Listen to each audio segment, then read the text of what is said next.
We were lucky enough recently to spend a week in the Shark Bay World Heritage Area. We were up there visiting some friends, Ange and Keith, and while we were there, these are just some of the things we got up to. We took the jet ski out and saw some dolphins, we enjoyed some live entertainment at the campground, and we also into the Francois Peron National Park at night to enjoy the natural hot tub.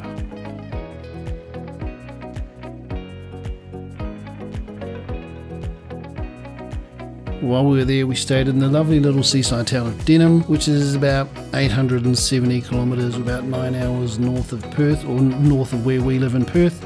Denham's a beautiful little town on the sea, lovely beaches, great fishing, really popular with people who are doing their lap of Australia. They also have a couple of nice pubs which are across the road from the beachfront. You can sit down there in the evening, get a nice meal, have a couple of pints and watch the sun set in the Indian Ocean. While we were there, we stayed in the Shark Bay campground. Lovely campground, beautiful weather, great location. Like all WA campgrounds, all the ones I know of in the areas we've been, the ground is rock hard. So don't bother trying to knock a tent peg into the ground with a hammer. You're going to need a drill. And we've learned over the years that the type of tent peg that works best is the ones that you screw in the ground with an impact driver or with a cordless drill. We didn't get up to a hell of a lot while we were there because we were actually working the whole week. We do a lot of our work online, usually from home most of the time. So to keep working while we were there, we set up a gazebo next to our tent. We had our little mobile office and that worked really well. It got a bit hot during the day and we had to escape to the camp kitchen. But it meant that we could finish work 4:30 and then just hang out with our friends who were living there and staying in the caravan right next to us. The managers at the campground were really nice people, Joe and Sue, and they would organise events for the people who were staying there during the week. It could either be a bonfire, sometimes there'd be travelling musicians who would be staying in the campground and they would get them to play for the other people staying there, and other times it was a sausage sizzle. But this sort of allowed all the guests to get together and you'd have a bit of a chat with everyone and learn a bit about what they were up to. A lot of people are actually travelling around Australia, a lot of them with families, some also older people. There was also a lot of backpackers who were staying there as well. One of the highlights of the week for us, other than spending time with our good friends, was to take the jet ski for a ride, and we knew the water was beautiful, the beaches were lovely, the scenery was amazing, so we wanted to get out on the water and see a different aspect of it. We also knew there was a resident population of dolphins who live in that area.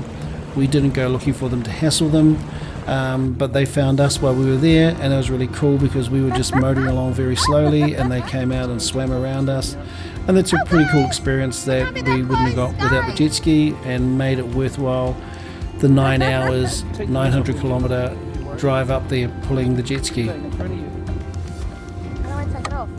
Just don't push the speed, just tuck it on. Hey buddy!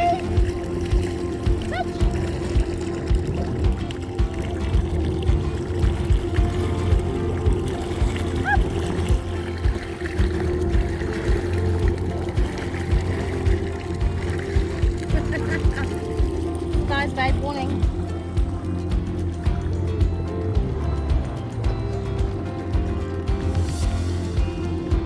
Alright, let's go do this, dogs.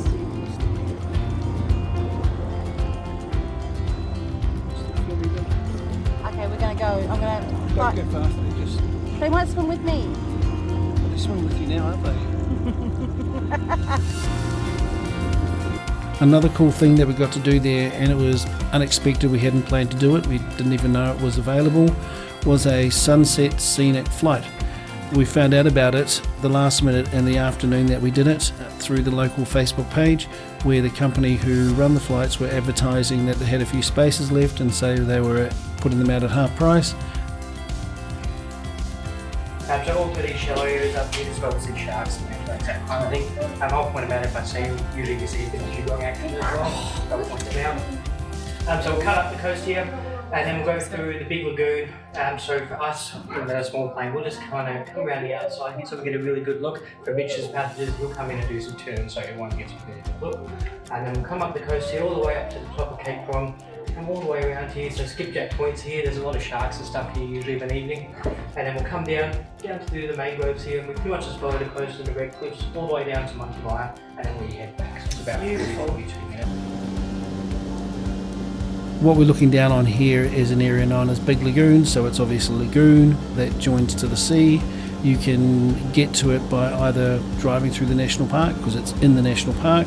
You can come in from the sea. Would have been nice if we'd had time to jump on the jet ski and come up the coast and go through and explore it, because the water looks unbelievable from the sky, so I bet you it's even more beautiful to swim in.